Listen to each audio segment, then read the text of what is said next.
kita beralih kepada pelaburan dan teknologi. Ya. Jadi apakah ciri-ciri pelaburan yang patuh syariah itu? Ya, silakan.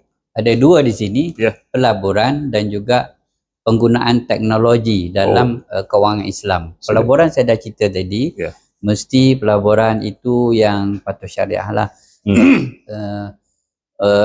Macam saya kata tadi, kita jangan terkeliru dengan nama-nama yang patuh syariah, yang mudharabah ke, yang islamik ke apa, ke amanah ke, tapi sama ada pertama kali yang kita nak tahu adalah adakah bentuk pelaburan tersebut diiktiraf, disenaraikan, diluluskan oleh Suruhanjaya Securities Commission. Itu dulu kita kena cek, sebab sekarang ni memang banyak sangat. Maksudnya kita kena refer terus kepada SC. Kita boleh tengok website SC tersebut. Kita jangan percaya dengan cakap-cakap orang. Dia kata, oh pelaburan kami ini patuh syariah. Sekarang ni banyak sangat. Even dia pelaburan mungkin permulaannya patuh syariah. Ada diiktiraf oleh pakar-pakar syariah, tapi lama-lama dia jadi tak patuh syariah. Banyaklah. Saya nak sebut ni Pajam mungkin akan terlibat nanti. So kena berhati-hati. Ada yang macam tu ya. Peringkat awal patuh syariah. Selepas satu masa dia mula menyeleweng sedikit demi sedikit dan menjauhi dan terseleweng terus. So kena alert betul juga. Kena alert betul.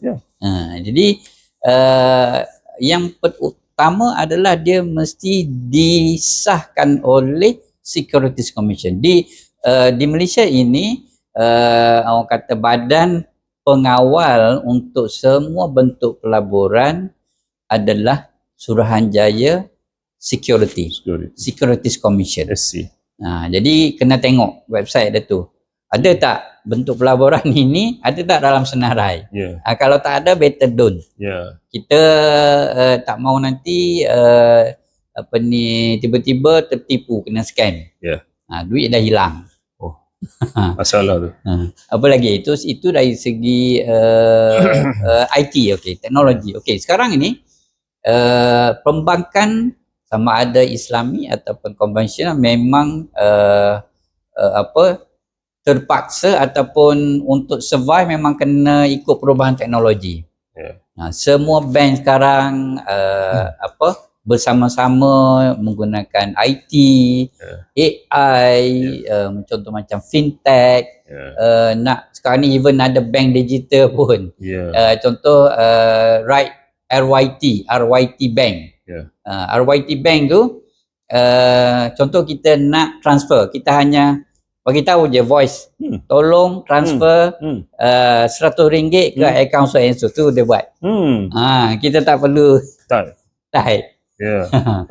Even kalau bank-bank digital pun kita tak perlu untuk buat pinjaman atau permohonan pembiayaan nak buka akaun pun tak perlu. Dia tak ada macam cawangan-cawangan ni. Dia hanya ada satu office, mungkin besani je. Sebab menggunakan teknologi, semua boleh buka akaun dengan teknologi online saja, mohon di pengesahan pun secara online, nak transfer pun boleh buat secara online.